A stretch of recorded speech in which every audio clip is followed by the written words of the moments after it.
پیښو سره د مبارزې او چمتووالي ملي ادارې له لوري بېوزلو او پیښځپلو کورنیو سره 15.5 ټنه خوراکي توکي مرستې کیږي.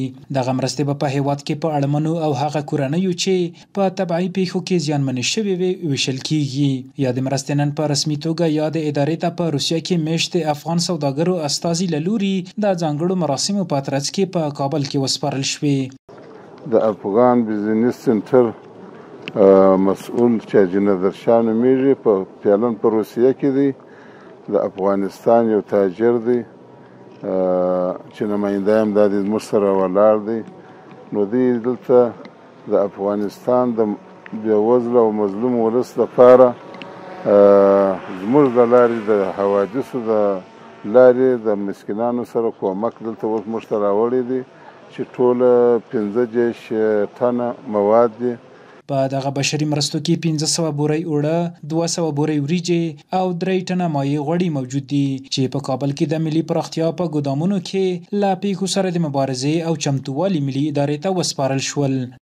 1500 پارسله 50 کیلویي وړي دي او 300 پارسله 25 کیلویي وریجې دي.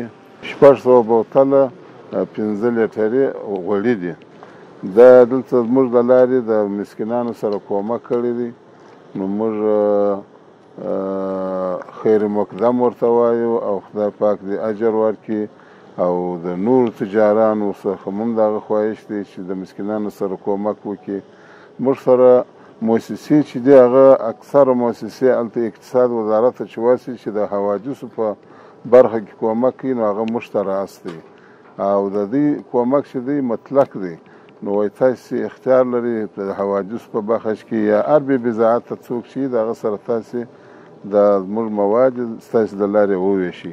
افغان بزنس سنټر رئیس په مسکو کې حاجي صاحب نادر شاه د دې در مخه هم د خپلو افغان ولس سره مرسته کړې ده چې وزارت حوادث ته موږ سپارلې ده او دا واري بیا چې 15 ټنه خوراکي مواد موږ د حوادث وزارت ته وسپارله. نور د حوادث وزارت ته مو دا اختیار ورکړی دی چې هر چاته دې مناسب ګڼي هغو ته دا مرستې ورسوي او په راتلونکي کې انشاءالله حاجي صاحب د دې در مخه هم د مهاجرینو سره په وار باندې 40 ټنه د 2 تیارو مرسته کړې ده او د هغه در مخه د دوا مرسته ورسره کړې ده او دا یې دریم ځل دی چې د حوادث وزارت سره د خپل ولس سره مرسته کوي او په راتلونکي کې به همدا مرستې انشاءالله ادامه ولري. د یادونې وړ ده چې پیښو سره د مبارزې او چمتووالي ملي ادارې د بېلابېلو خیریه بنسټونو په همکارۍ سره د هیواد په مرکز او ولایتونو کې په بیړنیو حالاتو کې له اړمنو او پیښځپلو هیوادوالو ته دا ډول بشري مرستې رسوي چې تر ډیره یې د بېوزلو او اړمنو هیوادوالو بیړنۍ او لومړنۍ ستونزې هوارې کړي دي.